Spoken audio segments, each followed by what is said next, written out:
Welcome to the Geek podcast, where my voice is back. I'm back. It's all good. I'm Void. I'm here with my co-host Beej. I'm back too. Yay. Let's dive in. We're talking about Guardians of the Galaxy. We're a week behind now because life got in the way. Guardians of the Galaxy Volume 2, we both saw it. So yes, let's start like we normally start. High level, no spoilers, thoughts. I liked it a lot. I think it was probably better than the first movie for me, but I can easily see someone making the opposite argument, which is fine. It's just probably my dislike of origin stories. So there was no time like assembling the team this time around. They just jump in and it's funny from like the first minute. And I really like Baby Groot. And it's honestly, it's kind of more of the same compared to the first movie. But not in a bad way. Like if you like the first movie, you'll probably like this one. And that's kind of all I can say without spoilers. Yeah, I mean, this one was pretty much exactly what I expected out of a Guardians of the Galaxy sequel. That whenever they announced it, I was like, yep, this is what we'll get. And sure enough, that is exactly what we got. It wasn't Empire Strikes Back dark or anything like that. Yeah, and I liked that. I mean, I thought it was fine. It didn't push the boundaries, and I feel like I don't actually have as much to say about it as I have the last few MCU movies we've talked about. And part of that might be because unlike a lot of the other movies, it didn't really try to tie in to the bigger MCU. Like there were well, I don't want to say what there were and weren't without getting into spoilers. So we'll talk about that in a little bit. Well, yeah, I mean, and my overall thoughts are pretty simple as well, but I don't think it was as good as the first one. Because it was more of the same. That the first one was so, at the time, looking at it culturally, it was so different from everything else that they had done. And this one kind of had a sense of sequelitis. It was very proud of the aesthetic that it had come up with. And it was just very self-aware that I loved how it jumped in immediately. Like, that's what they were doing.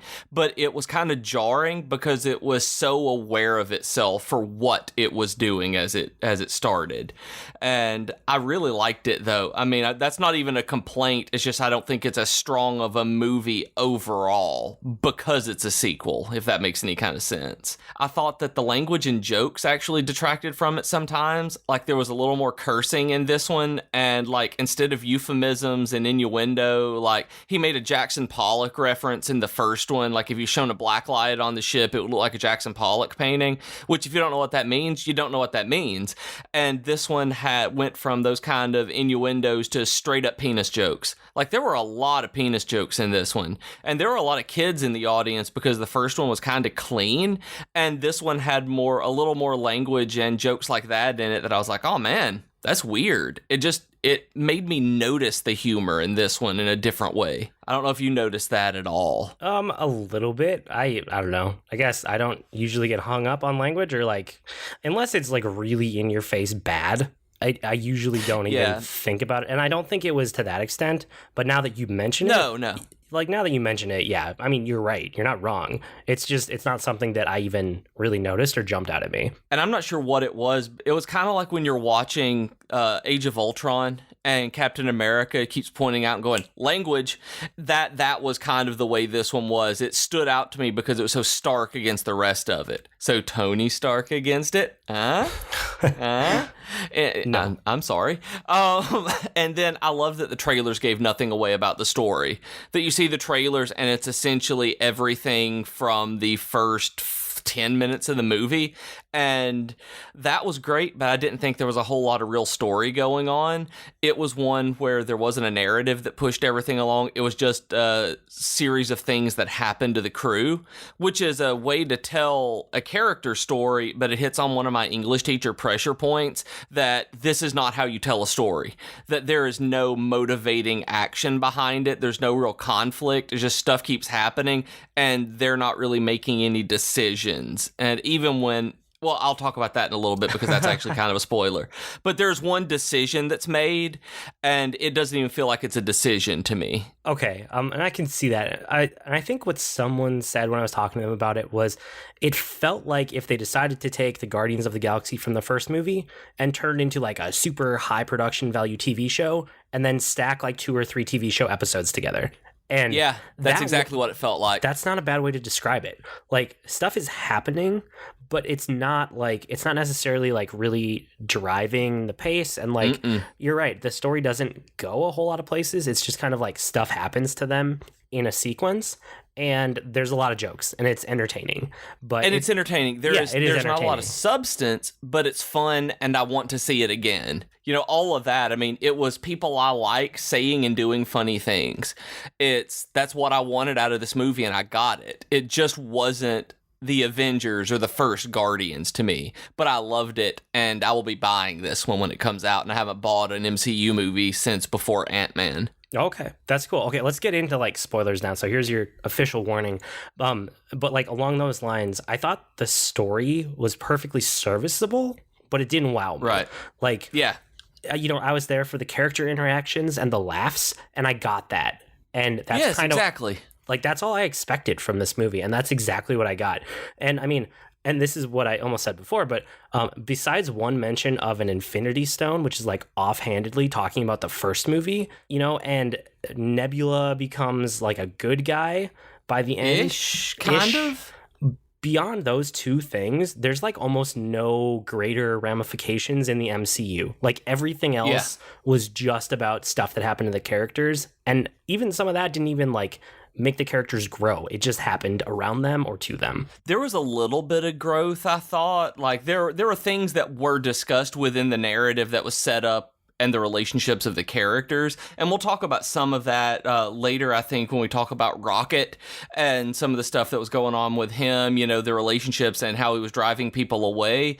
But where there was some growth, but at the same time, it wasn't narrative growth. It wasn't greater MCU growth. It was kind of like Drax being a little more self-aware or a little more aware of other people, that kind of thing. And, you know, I actually liked Drax a lot more in this one. And you can tell that like he's grown as a character and like he's in a different place in his life or development or something. But over the course of this particular story, he doesn't necessarily grow at all. But it's like there's definitely something that happened between 1 and 2 where he's in a different place.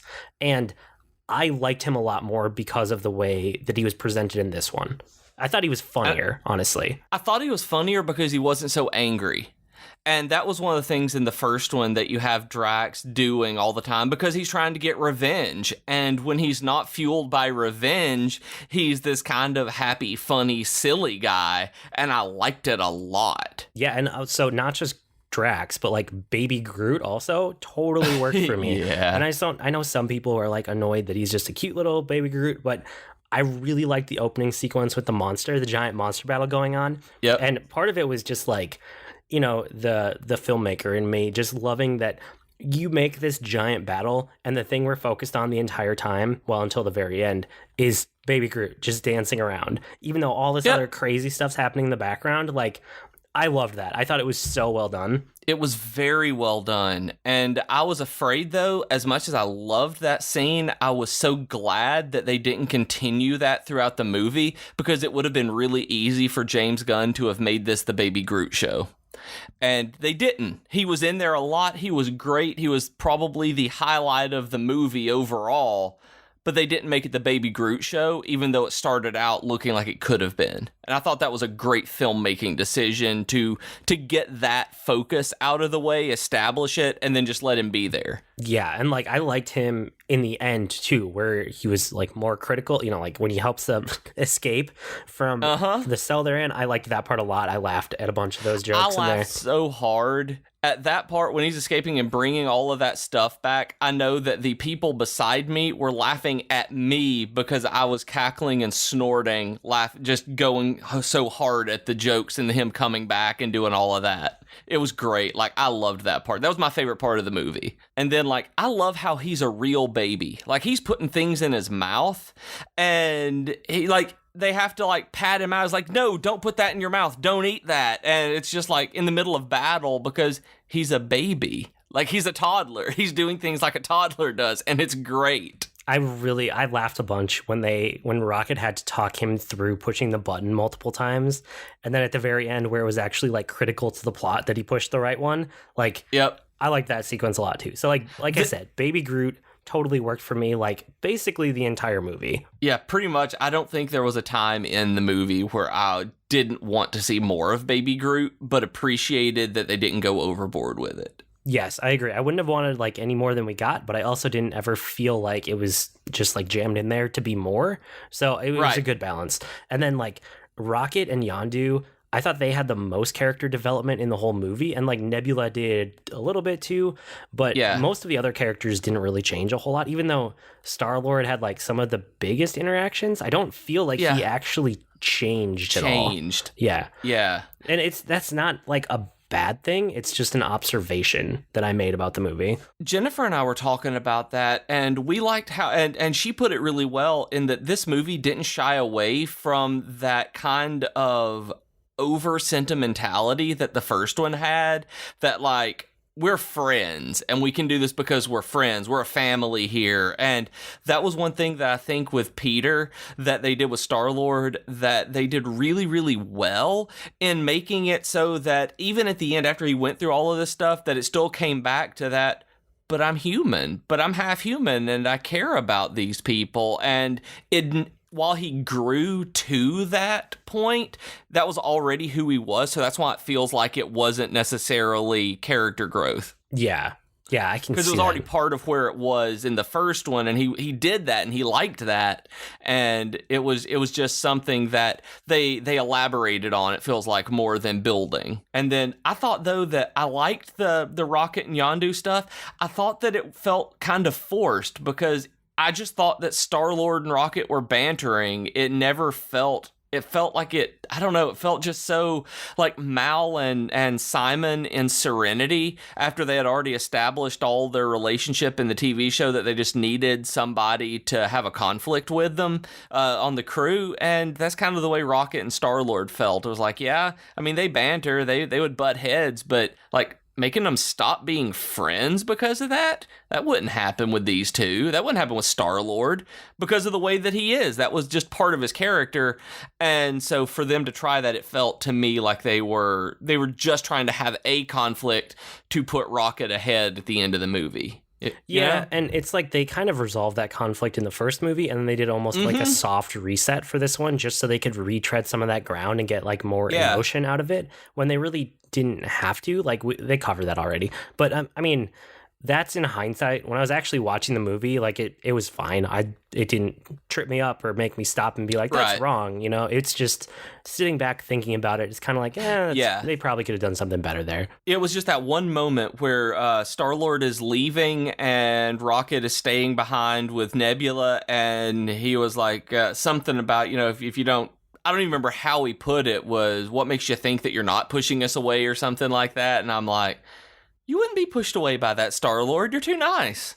Everything that I know about you is that you're too nice about this. And I was like, you wouldn't leave that raccoon. I was just like, that was the only point where it, like, that took me out. I was like, that's not you. Don't do that. Why are you so mad? Why are you having such a bad day, buddy? So I wanted to know what you thought of like Ego, the planet, and the, you know, Star-Lord superpower thing, because I don't think it really worked for me. Like it had really, really good special effects. You know, the visual effects were there. The entire movie had great visual effects, and the planet and the superpowers at the end, and like making the ball out of light, like all of that in terms of the way it looked and felt was fine.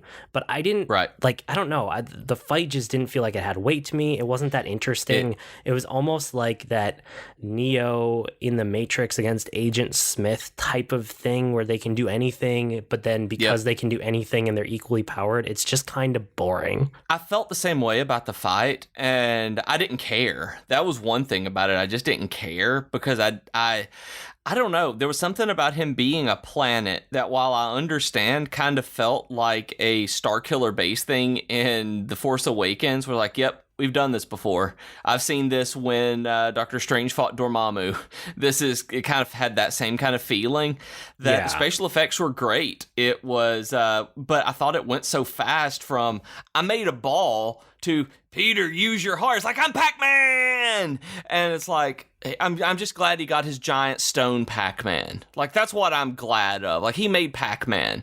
And he didn't get his giant statue of him, but you got to make Pac-Man. It's like, but I loved that part of it, but you're right, it didn't have any weight to it. That it just it was there. It was fun. It was fine. It was pretty. There was no like actual danger to it or like any drama or tension. The tension was like around the other characters escaping while they were duking it out. And that part worked for me. But like the actual fight itself, I didn't feel any tension at all. I was like, yeah, okay, well, they're going to win, obviously. Like, it'll be fine. And one of the things that I don't even know how to put it on it. It's not a Guardians issue. I'm really tired of final fights in summer action blockbusters. I went back and I went back and watched Independence Day at Resurgence a few weeks ago. And it's exactly what you said it was. It was exactly what I thought it would be. But I liked it up until the very final part when there was the giant alien queen thing that was running at them. I got bored. It was just another big special effects fight, and that's what this one was too. I'm looking forward to something that's not that. Yep, me too. I'm right there. I think, that worked 10 years ago. It worked 20 years ago. Like if you had a big special effects moment at the end of the film to tie it all off, it was great. But now it's like if you don't tie that in with something that has real weight or real like drama or danger or like emotion behind it, it's just kind of flat. And you can feel that through it, that there's no real tension underneath it. But yeah, and I know this isn't how most of the movie-going public feels. I know that a lot of people love that kind of thing, and that's what that's why the summer blockbusters are the summer blockbusters. But it's also why I don't go to many of them anymore. It's why I don't watch a whole lot of the giant action movies and special effects things. It's just like I've seen this before, and you're not bringing anything new to me. Yeah, but okay, so back to Guardians, like right. Sorry, that was a tangent. No, it's all good. Like I agree with you. It's a good tangent. You said you liked Mantis a lot, right? And I did. I thought she was okay. She was fine. I didn't hate her. I didn't love her. I thought she was okay. I just really liked her because I love Anya and Buffy, and she, like, when she first became a person, a human in Buffy instead of a vengeance demon, she was learning how to be a person. She was learning how to interact with people, and she was even learning how to speak in a lot of ways to interact with people. And that was how Mantis was.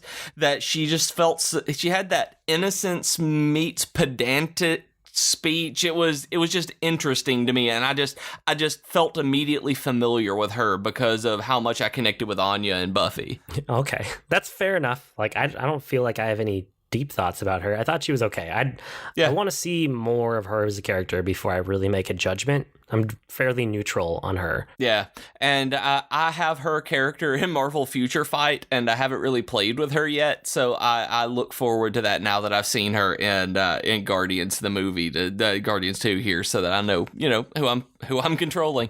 I still play Future Fight some, by the way, which is still astonishing because it's a mobile game. But did you stayed after the credits, right? I'm assuming you did. I did, yes. No, I watched all of the post-credit scenes. Yeah, where they had like 4 post-credit scenes or something in this one. Like it was crazy and they were all fun. But I loved Teenage Groot. I just loved I am Groot. Just like the way that they were able to get the teenage angst and eye rolling in him playing a video game in his messy room. I absolutely adored that. I thought it was really predictable. Like I completely expected that to be one of the ending credits, like after the credits scenes. It was okay. I don't know. I hope that whatever next movie, which is what, Infinity War is what they're going to be in. I hope we don't see Teenage Groot. I hope it's just a way for them to kind of, like I think you said, like bridge the gap to adult Groot. Yep. Yeah. And I think so because Teenage Groot, Baby Groot is a gimmick. That was funny at the end of the first one. You had Dancing Baby Groot, and so everybody loved it enough that you put him in the second movie instead of having Groot be an adult. That's great. It worked so perfectly well. For one movie. It's a one-off gimmick. Yep. Yes, you do it for one. And then if you have Teenage Groot or Adolescent Groot or however you want to say it, that's not going to fly because, like, I fell in love with Groot and I want to see him now. That I've seen this transition. So there was a good way to show how much time had passed, all of that between these movies as well, and like the story moving forward, and that he does go through these stages. But as a clip, it's great.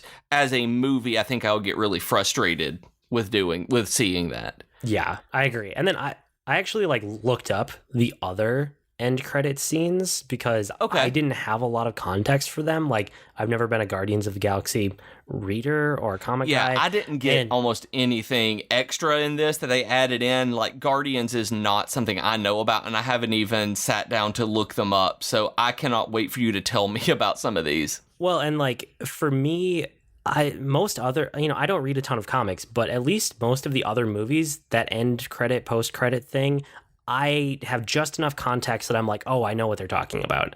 And this time I had no idea for anything except for like Teenage Groot. So yeah, I looked it up, and so Adam Warlock, I guess, is a big deal in the Marvel cosmic universe, which is the only thing in the cosmic universe right now is Guardians, but Thor? The other Thor this summer is going to be also. Yeah.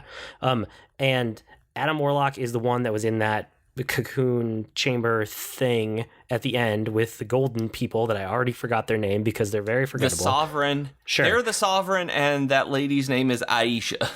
Yeah, okay, why not? And he's in there, and they're growing the perfect being or whatever. And I looked him up just enough to know that he's a big deal in the Marvel Cosmic Universe, and he ties into the Infinity Stones story. Yeah. So it seems like he's going to be somewhere in the Infinity Stones story, but not necessarily in like the first Infinity War movie. He might come along later or something. Yeah, James Gunn did an interview recently where he said that Adam Warlock was not going to be in Infinity War, which that's all he said. He's not going to be in Infinity War. He'll be in the Marvel Cinematic Universe later, but he's not going to be in Infinity War, which basically to me means he's going to be in Infinity Gauntlet, the second one, or whatever they call it. I'm assuming it's going to be called Infinity Gauntlet, and that's where he's gonna be, because that was the big story that people my age and our age really know Adam Warlock from. And I mean, I don't know a lot about him other than he was there. He has something to do with the Soul Gem, and he's kind of this cosmic, just super being, and controls all this and protects people and protects the Infinity Gems. Yeah, you got basically as much as I know, and I don't think all of that is perfectly accurate, but I think it's close enough that they have to reinvent characters like that when they come into the Marvel Cinematic Universe anyway. So it's close enough to have context going into it, right? Yeah, so that exactly. Was that end credit scene.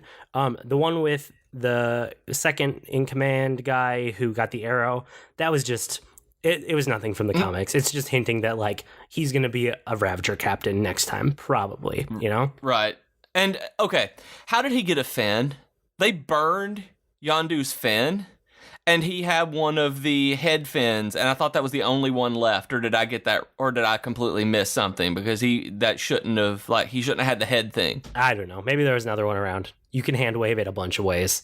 That's true, hand wavium. Yeah, I don't think they actually explained it, but I think you can hand wave it pretty easily. Yeah. But the other thing I thought was interesting was that group of Ravagers at the end that had all the different captains, and they kind of like got together like it was a big deal. Did you understand that one? I didn't. I'd seen some of those characters before, but other than that, I mean, they looked familiar-ish. Like I'd seen art from somewhere with them in it, but I don't know anything at all about them. They look like space pirates. Okay, so from what I got, and again, not being a comic book guy, I did as best I could researching this. I think what it is the original Guardians of the Galaxy comics were actually a very super far future version of the Guardians of the Galaxy, and it was totally divorced from like everything in the modern Marvel world at the time, and that was this set of characters, essentially. And when they went to modernize Guardians and bring it back, they made them kind of what we know and love today, you know, from the movie, and brought it back to this timeline as like, you know, these are like the original Guardians. Okay. So it looks like those ones that we're getting together are the very first Guardians comics they ever made, that in the comic universe is way super far ahead in the future, but it looks like they're kind of reinventing it for the MCU so that maybe this was like a precursor version of the Guardians instead of a future version. Do you know what I mean? Yeah, I get exactly what you're saying. It's yes. So that's what it was. It was like a different version of the Guardians getting together, and maybe they'll show up again. Maybe not. I don't know. Yeah, that'll be cool. They'll probably be in one of the Infinity movies as, doing something, since they did that at the very least as a team, and then, either get killed with one of the stones and be brought back by Adam Warlock or whatever. And before we wrap up on Guardians, because we have a lot of geekery I want to get to, I'm excited. It's funny, I just noticed, like, we're at the end of our notes for Guardians, essentially. We didn't talk about Gamora once. I think she was criminally underused in this movie. From everything I've heard from other people, she's supposed to be, like, one of the most, like, badass killers in the galaxy. And she is. She never is like that in these movies. She's just kind of there to be, like, a female love interest for Star-Lord. And it's not even something that I noticed until like now, right? Weeks later, thinking about, I'm like, why isn't Gamora on this list? And it didn't take me more than a couple seconds to kind of put together like, oh, they didn't really use her well. And they didn't use her that well in the first movie either. And she's supposed to be like the deadliest woman in the galaxy. Right. And it's like she's not in this. Though I will say that she impressed me in one of the best like visual sequences of the movie when she and Nebula are fighting and they have her pick up the spaceship's like turret on her shoulder and just walk and blow up a spaceship with its own gun.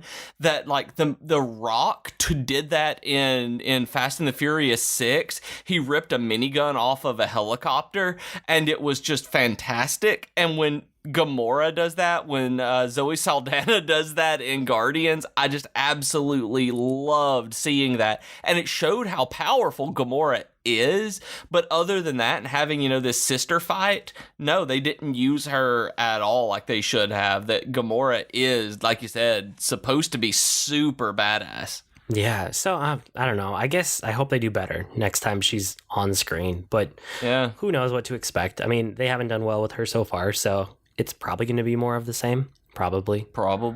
And that's sad. Yeah. I mean, it goes back into the Black Widow stuff and Marvel not really focusing on the female characters as much as they are in the comics and making them be as powerful and I don't even know if powerful is the right word, but as utilizing them as well as the comics do.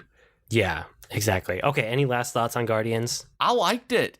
I don't know where it ranks in the overall structure because there's getting so many movies in there now, but it's going to be up there because I like it and I hope this franchise continues a long time. Like, I look forward to the third one now. Me too. Yeah, I liked it a lot. So I'm excited for the next time they appear on screen, which is Infinity War, and then I'm excited Infinity War, I think. Whenever Volume 3 is, I will definitely be watching it. Yep.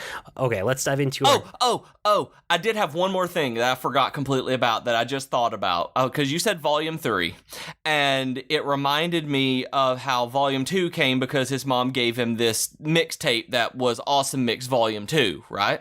Yeah. In this, at the end of this one, he got a Microsoft Zune, right? Yeah. So which I thought was absolutely hilarious that he got a Zune that was like this new Earth technology that had 300 songs on it. Like, it just made me so happy. But the day before I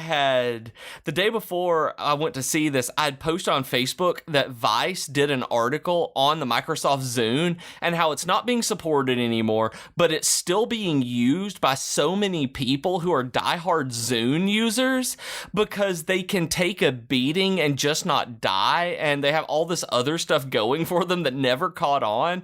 And there was a link that I read of just people writing in why they still loved their Zune, and then some of our podcast buddies were commenting on it, talking about how they still had their Zunes, and it just made me so happy that Robbie at SideQuest Fitness and Kenny at Dumbbells and Dragons were talking about it, and Kenny still uses his Zune, and it just made me laugh so hard that I'm like, wow, a Zune. I'd forgotten about that. Man, people still use that. And then like the next day, Guardians has a Zune in it, and I just died because it was like it's like James Gunn pointed at me. He's like, there you go, BJ, that's one for you.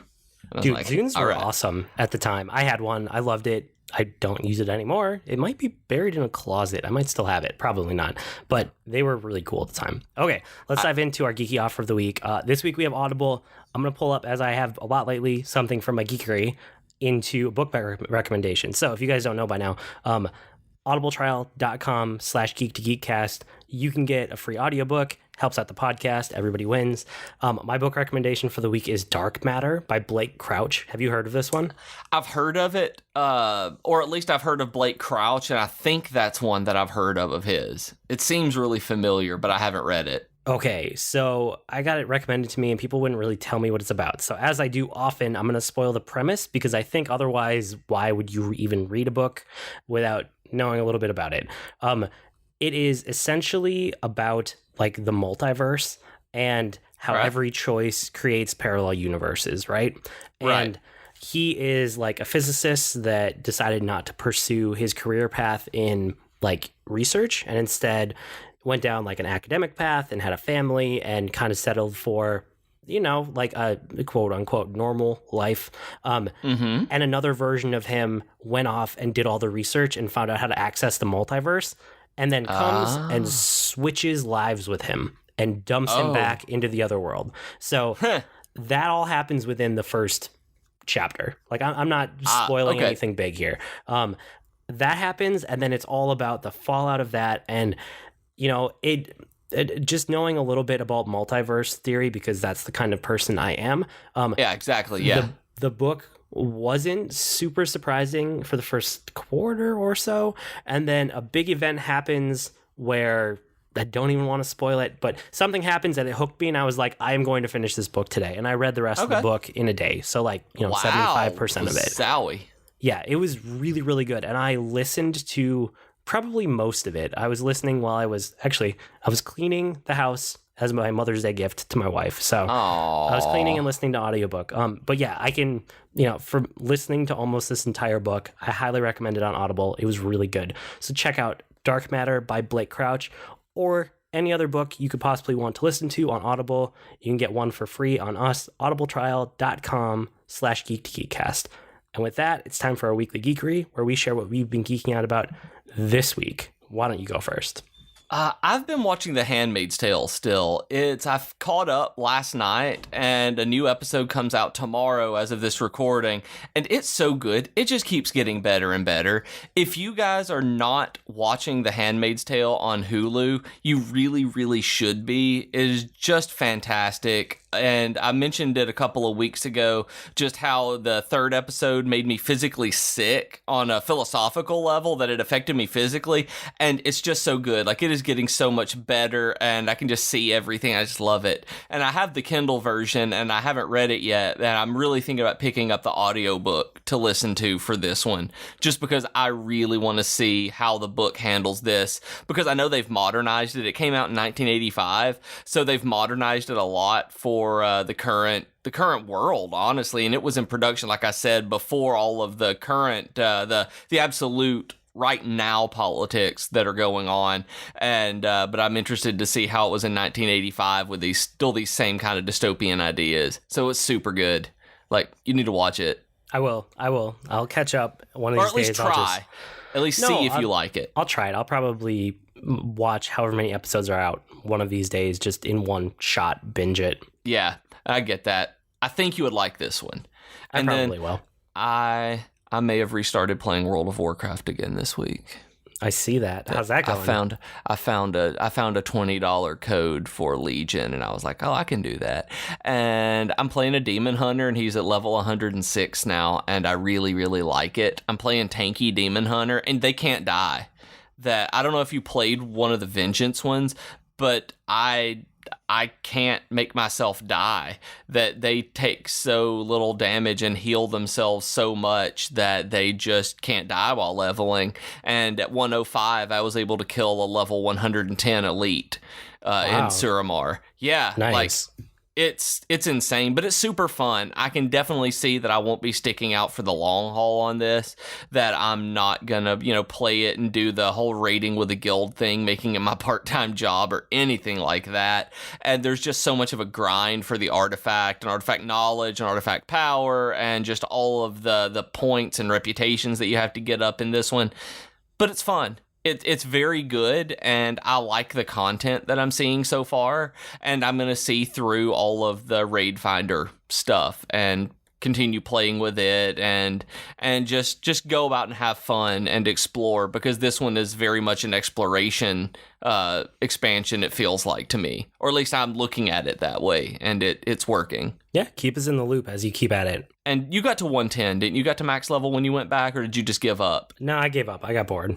I got to a zone I didn't like, and then I was just like, I'm out. I think I was around level 107 or 108, something in there. Yeah, and I'm not liking Stormheim as much as I thought I would, but I like it. It's good enough. I liked the other zone better, so I think that some more of it will keep my attention more. But yeah, I won't keep playing it for an extended time. I also have been working, so this ridiculous job that I had, this temp job of setting up events and tents and all of this that just beat the living crap out of me, did get me into being their web guy. I'm going to be their tech guy, and it was a way. I found out later. I don't think I even texted you this when I came in for a software training that they were having later last week. The one of the owners who I know, he was like, so you showed up. And I was like, well, yeah. He was like, that's what we needed. He was like, you came back day after day after day. And apparently that's what they've had problems with people doing, that when things got hard, they just never showed back up again. And so it was one of those things where they legit needed help doing this. And because of that, they were hiring temps anyway. And it was a way to see if I was actually I had a work ethic. And I did. I beat myself up and got the job. And I've been working on their websites. They got hacked, so I'm having to basically replicate their stuff on a new server. And they're using Xtheme and Cornerstone with WordPress. Did you ever have to use this? I know that we've talked some about the builders, and you got me using Ultimatum and Visual Composer, and we've talked about Divi, but have you ever used X and Cornerstone? I don't think so. I've touched a ton of different setups with WordPress, so I might have, but I don't specifically remember it. I don't like it. I don't like this one at all. It's one where it's so limiting after being from the others. I understand exactly why they went with it when you don't have a professional doing it and someone with experience who knows what it is. And I totally understand it is good for that. But then you have somebody like you and me who I just want to pull my hair out sometimes because I can't even duplicate an entire column in the Visual Builder. I have to duplicate element by element, not even column or section by section. It's frustrating just on silly little things like that where I'm not even having to do any high level stuff. It is just replication and product inventory stuff right now. And so just these themes, I highly suggest Ultimatum or Divi above this for any of you guys out there who are looking at doing any kind of design and dev work with WordPress. I texted you this about the other night, and I didn't tell you what happened. I think I texted you yesterday when I got this. So, guys, I've been buying, right now beside me, I have 4 HTC Vives and an Oculus Rift sitting in the floor beside me. I found a bargain hunt here in Florence, Alabama. They had 4 Vives and a Rift on sale, and the Vives were $500 each, and the Rift was $300. So I dug into my nest egg of this is what we pay taxes and the mortgage out of. Depleted it a pretty good way, and decided that I was going to be reselling some Vives and Rifts, and I only only bought one Rift and one Vive to start with to see. That first night, they got bids on it where I would make about $300 on both of them. So I went back.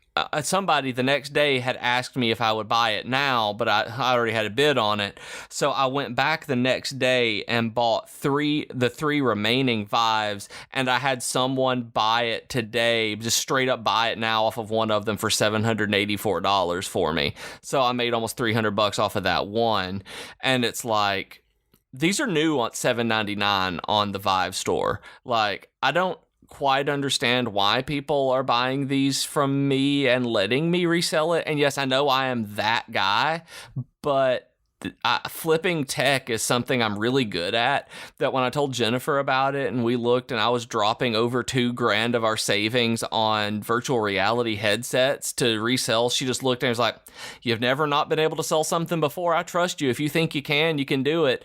And then got all of that. And it's just like, wow, people really do buy these things like that, like it looked like they would. And so I'm excited. I'm going to be able to pay a couple of months of my more. Actually, I'm going to pay off my laptop with the money I'm making off of these. Sweet, but are you going to try one? I don't know yet, because I don't see. You're never going to have a better time. I'm not, and that's one thing that I've thought about, but it's also the same issue that you have right now. I don't have room in my office to set up the Vive. That the way that it's set up to put all of it to move around, since it has to be on a computer, I don't have a place to put it. Okay, but drag it out to your living room for one night and actually experience it, because you're not going to buy, I know you're not going to buy this version of the hardware. You're not going to own it until at least version 2 or 3, or maybe never. So yeah, make the effort and just do it. Like, just spend a night with it. I do have a question about that, because it may be easier for me to be able to use it on my new laptop, on the MacBook Pro from 2016. Well, and I got a good one where it should be able to run everything and do it right. Is it Mac compatible? I have no idea. I have no idea.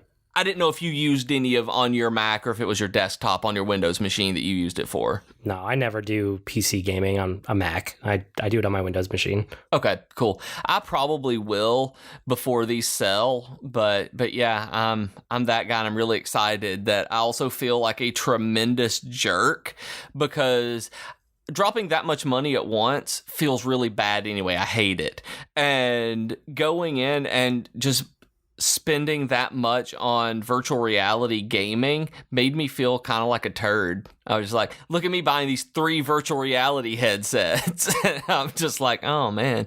I don't know, man. But yeah, it's an investment. It's not like you're just buying them. It's different. Oh yeah.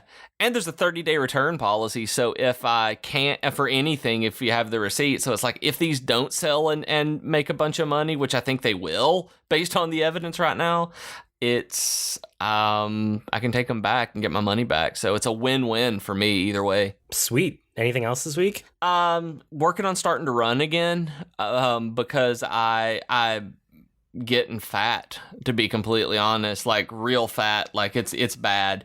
So I got to start running again, and I really am getting my head around it right now. The being physically active, doing the event setup really helped, but I pinched a nerve in my back, and so I'm waiting on it so I can actually move around. I can't lift one of my arms very high at all. So while I'm doing that, I'm doing research for new running shoes, because the Nimbuses that I have just don't work.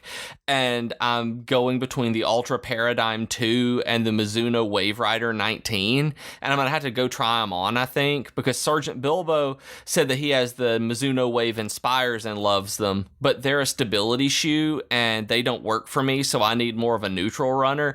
And then my favorite shoe that I love, the Ultra Olympus, the new versions of it went to a full trail shoe instead of a road trail hybrid, which I really liked the rugged durability of the first ones, but they've moved straight into being trail now. So I'm probably just going to get the road version of them with the Paradigms or the Wave Rider 19s, which are kind of one of the higher end Asics Nimbus level cushioned shoes. So I'm looking forward to trying out those. Those may be my new shiny I was talking about last week. Most of that was gobbledygook to me, but I'm glad you're excited about running again. I got to get back to running too, but my problem is that I just got over a really horrible sinus infection, which I'm sure is because my allergies are acting up.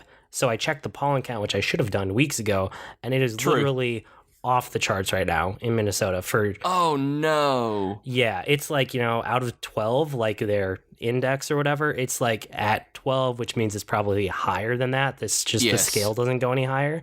So I'm kind of trying to stay inside until that dies down. Can't blame you. No, we're in like the worst part of spring for it right now. So give it a couple weeks, I'll get back outside. But right now I'm kind of being an inside person, which I just don't want to get sick again. It'll be fine. But yeah, I also have to get back to running. So before I get into my geekery, did you want to ask anything about Thrawn? Because I know I mentioned it last week and we didn't get to talk about it. And I know you've read some of it in the past, right? I've read I read the old stuff. I don't know anything really about this new one. And basically just how is it? Is it... It's better than the old one. I like it a lot better than the old one. Yep. Really? Why?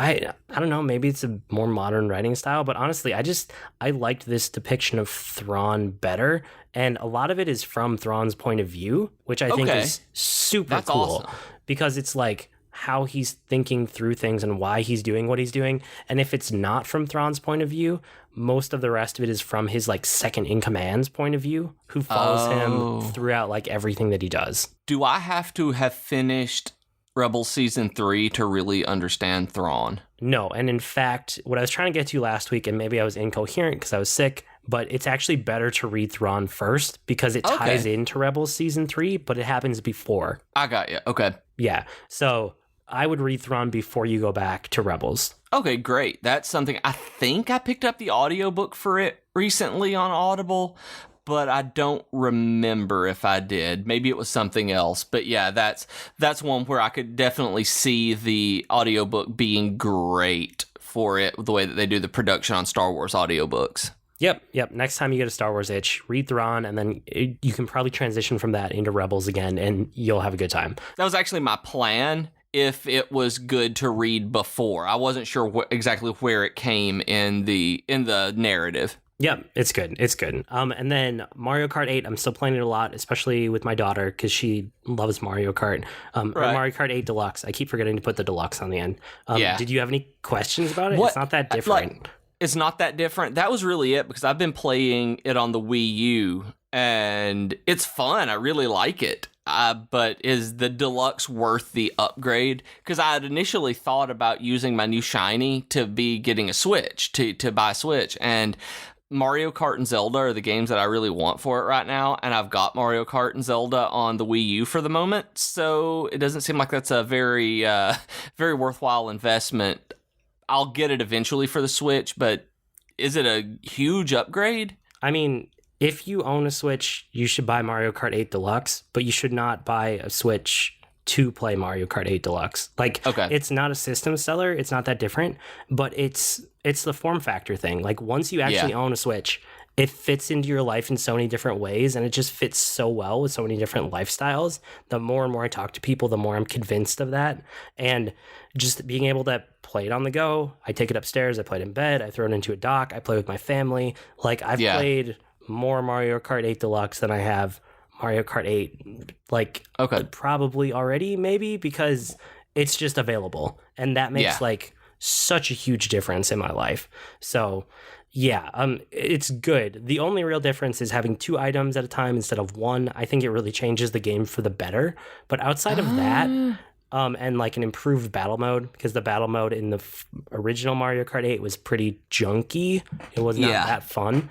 You told me about that. Those are the only 2 real improvements that are big, that are actually noticeable. And I like that there are 2 items, because that's one of the things I loved about Double Dash, was that you had both characters and you could each have a separate item to switch between. Yep, and exactly. So bringing that back is great. Yeah. Okay, so my stuff for this week, I'm starting to look at the 4-Job Fiesta, which, if you guys weren't listeners last year, the 4-Job Fiesta is a Final Fantasy V run that is done as a big community effort, and it's like a half fundraising thing, but also half just, it's a fun event. You don't have to spend any money, you don't have to donate, you can just do it to kind of raise the awareness of it, which is typically what I do. But in the 4-Job Fiesta, so in Final Fantasy V, it has this very intricate job system, and it's the first real fully fleshed out, well done job system. There were others before it, but they weren't well done, like Final Fantasy V.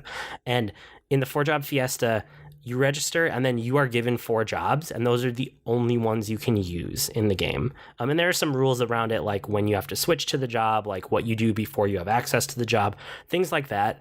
And then one of the main ways to raise the money for the charity is that if you really hate one of the jobs you're assigned, or you get stuck in the game because you just can't make it happen with your current jobs, you can pay a little bit of money to re-roll that job and get something else random, or you can pay a little bit more money to re-roll that job and change it to whatever you want. And that's kind of the basic structure of the 4-job Fiesta. So it's coming up here. It's going to be starting in, I think, a couple weeks. I don't have any details yet. I know it's soon, so I'm starting to think about it. Are you thinking about doing it at all this year? No, I know last year you were like, maybe next year. I thought about it, and I just don't think it's going to be my kind of thing. I don't think I would ever get through and finish it. Yeah, and I will probably play it again. And last year I played it on my phone, which is how I played Final Fantasy V the time before that, and that's probably what I'll do again, because I always have it on my phone. True. The other thing this week, I know I'm like years behind on this being a revelation, but I started listening to 99% Invisible. I had tried to listen to it in the past. It's a podcast, by the way. And I tried to listen to it in the past, and I think I must have just picked a couple bad episodes that I wasn't into. So I've heard it recommended so many times, and it's always rated one of the best podcasts of all time, right up there with, the Serial and the This American Lives of the world. And I was like, I've totally caught up on my podcasts. I just listened to an audiobook, so I didn't want to dive right into another book. I was like, well, I'll give this another shot. Let me just scroll through, because there's hundreds and hundreds of episodes, and pick 5 that are actual topics that I'm interested in and start there. And when I did that, I really got into it. And now I'm just going and I'm listening reverse chronologically. So I'm working my way backwards through time, but I'm going through all like 250, 300, however many there are. So I'm looking at it on my phone right now as you're talking about it, and I can't figure out what this podcast is. Yes, and that was one of the problems I always had with it. I wasn't quite sure what it was. It's about design, but it's about design in everyday life. So it could be like the objects around you. It could be architecture. But a lot of the time, it's just about things that you don't ever think about because we take them for granted, and where those things came from, or what the thought is behind them, or how they came about. It's all of these little things. And sometimes it's almost like trivia and like fun stories about things. And other times it's almost like revolutionary to hear how some of these things came about.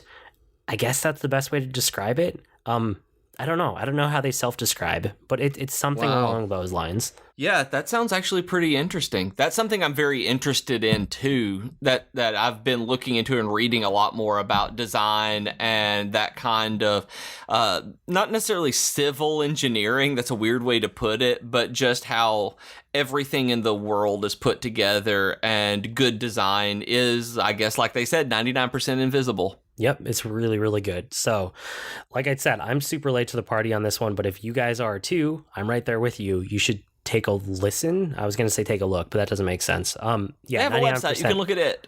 Yeah, it's good. And I also started rewatching When We Left Earth. Have you ever watched this one? Don't know anything about it either. It's a space documentary that was done by, I believe, Disney. And so they spent the money to like do it really, really well. And it's basically the space program, from the start of the space program all the way through like the space shuttle, like kind of the end of the space shuttle era. Not quite that far, but somewhere in there. And for a long time I had it on my list to go back and rewatch this, and it was just one of those things that, like I said, I'm trying to rewatch a little bit more this year, replay a little bit more. So this is part of that. And I sat down and I started watching the first episode, and my daughter, who I had already tucked in for the night, came down. She's like, "Oh, what are you watching?" And she loves space stuff, but she has never actually like she doesn't sit down and watch TV with me. Like, hasn't ever been at that age yet. Like, she kind of squirms a little bit too much. She can't really sit still, you know. And she wants to multitask. And she was like, "Oh, Space, can I watch this?" And I was like, "You can watch it with me, and we can talk about it, and you can ask questions, but only if you'll actually sit and watch it. If you're going to get up all the time and be distracted, you're not going to watch it with me." And she's like, "Oh, yeah, I'll try." And she sat down, and we watched 3 episodes back to back, which was just amazing for me. Wow. So we did that, and then I was like, "Do you want to watch more?" And she's like, "Oh, I really want to see the end of the Apollo missions because I know Apollo 13 didn't make it to the moon," because that's something that she picked up because she likes space. And she's like, "Oh, I want to see the end of it, but my body's tired." She's like, "If I go to bed, will you promise not to watch it without me?" And I said, yes. Aww. So I've been watching it with her whenever she has time. So we're about, it's only like 6 or 7 episodes, and we're like 4 or 5 episodes into it. We're almost done, but I'm going very slowly because I want to watch it with her, and that's really fun for me. Oh, you have made my insides turn to goop. Oh no, that's kind of gross. But yeah, so sweet. So if you guys like space, this kind of ties into, I don't know why I didn't think about this when we talked about documentaries the other week, but this is one that I really, really like. It's super well done. And I didn't even think about right now when you were talking about watching a documentary. It's just so normal for me to watch documentaries that it's just like, oh yeah, documentary. And I didn't even think about how that's not really your thing. No, but space is my thing. I like space too. I mean, that's probably where my daughter gets the passion for it. Yeah, that's true, and I'm huge into space too. So is that on Netflix? I don't know. It used to be, but I that's not where I'm watching it. Okay, I gotcha.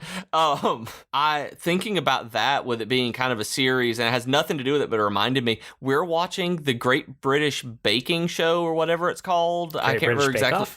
Yeah, it's awesome. Yeah, with Paul Hollywood and Mary, we've just discovered this, and it's so good. I love it. You're a little late to the party, but it's good. I am. I just wanted to say that's what reminded me. It's like I'm just happy about it. I found it. I'm late to the party, but I'm loving it. I always say that I just want to go watch British people bake, and then that's what we do for the evening. Yeah, okay, that's fair enough. Yep. And then after, like I said last week, I bounced off a ton of stuff. I finally grabbed onto something. I got into Horizon Zero Dawn this last week, and I'm really mixed on this game because everyone hyped it up so much, like it was a revolution, and that was happening right when Zelda came out, and I thought Zelda was like revolutionary for open world games. Yeah, absolutely. People were talking about Horizon Zero Dawn like it's just as revolutionary, if not more so, than Zelda, and I was like, oh man, I got to get back around to this game, and I started playing it. And it's not. Like, it's basically just a continuing iteration, a continuing evolution of a typical open world game. It feels like it could have easily been made by, like, Ubisoft, or, you know, it could have been, like, the Far Cry Primal successor, or out of the same team that made Assassin's Creed. Like, I would have believed that. It's not that it's bad. It's just that it was so hyped that when I got into it and I was like, oh, it's like, it's just an open world game. Like, I was let down because of the hype, not because of the game. Do you know what I mean? Yeah, I want to make the distinction there. Okay. Because it's not like No Man's Sky where it was both hype and game that let you down. Where it was hyped up to be fantastic, and then you play and it's like, oh, this isn't fantastic because the game has so many flaws in it. But this one is a good game. It's just that people reacted ridiculously for what the game itself is. Right. So it's probably just an expectations versus reality thing for me that I've been trying to come to grips with. It's good, but it's not actually doing that much new compared to all the other open world games I've played, and I've played a lot of them. It definitely has a story to tell, and there's a main story. The setting is cool. Like, I don't want to take away from that. And like I said, it kind of feels almost Far Cry Primally, except robot dinosaurs and in the future, which is cool. Like, the setting is cool. It definitely is cool, and the story is fine. I'm not that invested in the story yet, even though I'm probably 8 hours into the game, so I keep hoping it'll pick up a little bit. But honestly, like my biggest letdown was coming from Zelda, right? I just want to climb on everything and explore everything. Right.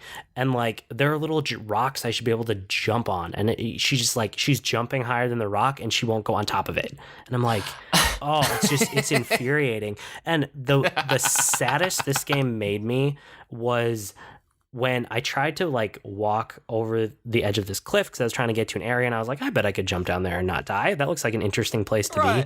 And it just got this big warning on screen that said can't enter this area. Like it was a straight up invisible wall. And coming from Zelda, where I can climb on everything and explore anywhere I want, it's such a letdown in terms of traversal. And like, one of my absolute favorite things about open world games is the traversal in them. If you don't give me interesting ways to go like across and explore your open world, I'm not going to enjoy it as much as you want me to. And that is the biggest problem I'm running into with this game. Like, you know, it's one of those things, you know how everybody holds up, what is it, Spider-Man 2 on like the PlayStation or PlayStation 2 as one of the best Spider-Man games ever? Because of the web swinging. Yeah. You know what I'm talking about? Yeah. Because it's the one that got it right.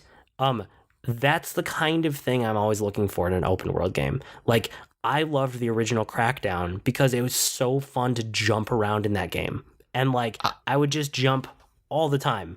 And that was my favorite part of that game, was the way you could jump. And this game's traversal is just like running and then climbing. But when you climb, you only climb on things that are yellow. Like, it's so blatant that, like, here's the spot you can climb, but you can't climb right next to it, even though it looks like you should be able to. Oh, and coming from Zelda, that's painful because I would get latched onto things I didn't want to climb. And I can't help but feel that if I had played this game before Zelda, I would have rated it much higher than it looks like I'm going to be rating it. Yeah. Yeah. And that sucks. That sucks because of the time and effort that was put into this game and the quality that this game is. But coming off of something that is just as wonderful as Zelda, it's like watching the Avengers 2 hours before you go to see Justice League. It's just not a good idea. Yeah, so if you know by now, because you've been listening, if you know that your tastes are similar to mine and you haven't played Horizon Zero Dawn or Zelda and you're looking at both of them, do the opposite of what I did. Play Horizon Zero Dawn first and then play Zelda. And I think you will have a better time than I am having. But with that kind of stuff said, I still wanted to say, like, hunting dinosaurs is really fun in this game. Like, I bet. It's cool. I mean, they're giant robot dinosaurs. What's not fun about that? It does have a bunch of the like collecting, crafting, upgrading type of open world stuff that at this point I'm kind of just a little bit sick of. You know, constantly stopping to just pick up another bush or piece of wood or whatever so I can keep making arrows. It's like, that's actually why I haven't picked up Ark Survival Evolved, is because it's that is the game, and I don't enjoy that part of it very much. There's a lot of that in this game. And then one of the other things I'm running into, and I feel like this is slowly getting revealed to me. It's not really a complaint so much as something I've noticed, that I'm still not really sure like how the game wants me to play it. Initially, I thought it was kind of a choice of approaches, like, because they show you, right, that you can do like stealth or range or traps or melee. And I thought that it was like you pick one of those and you start going down the tech tree for it, right?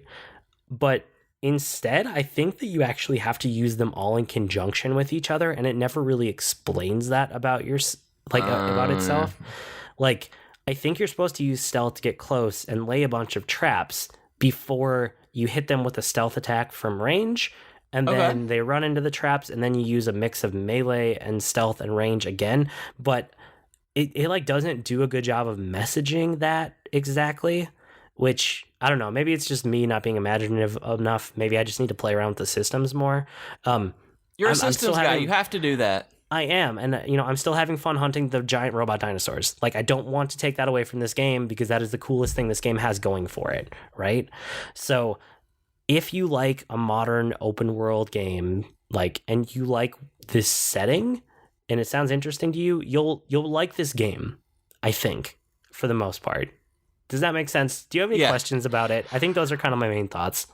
It's kind of like, I'm thinking about this with the stealth and range and all of that, and it reminds me of Zelda, actually, whenever it gives you all of your abilities up front and trains you to use them individually, and then you go into the puzzle rooms in the temples and the shrines, rather, and that's how you learn how to actually combine them, but it's kind of slow and subtle that way, where that, like when I was on Eventide Island and balanced myself on a tree that I'd cut down to stand in the water and throw the orb onto the altar, and your response was, why didn't you just freeze the water and jump onto the platform?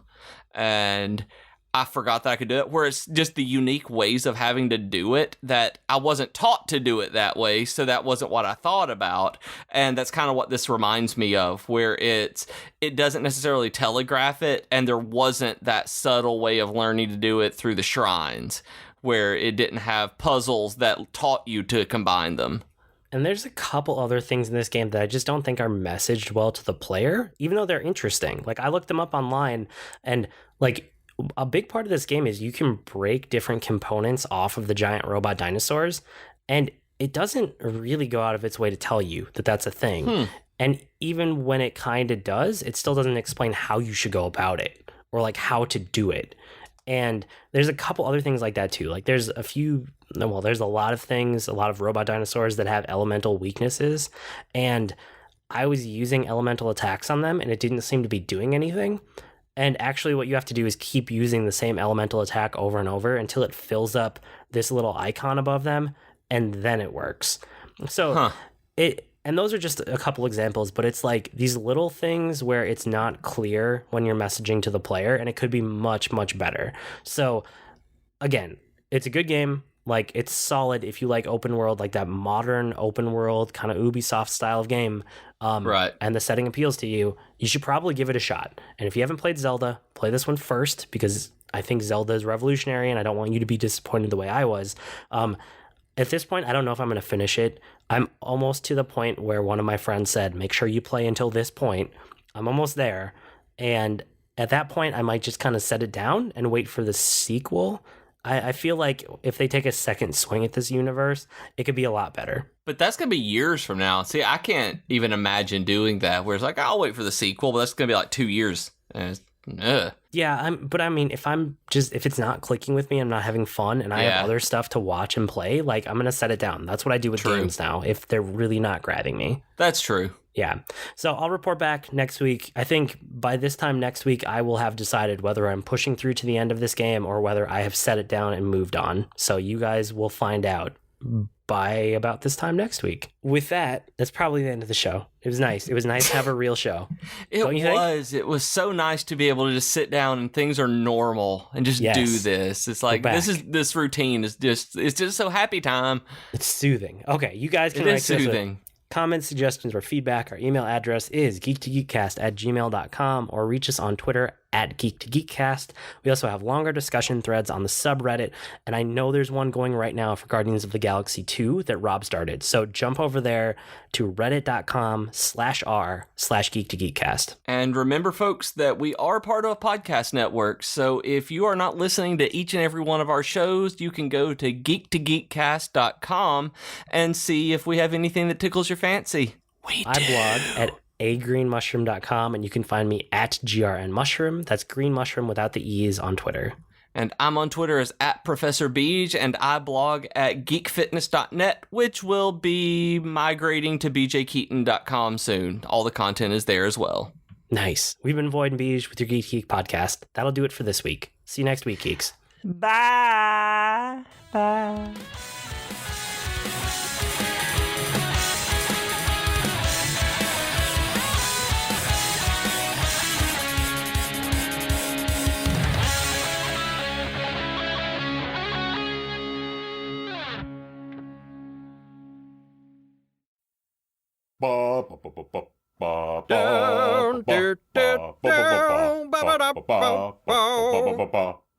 Comics. Hey everyone, this is Rob, your friendly neighborhood comic geek. And this is Liam, the languishing, lascivious Liam of Langley. Wow, that was extremely illiterate of you. Well, I try. We are the hosts of The Comic Box, part of the Geek to Geek podcast network. So join us. Bop, bop.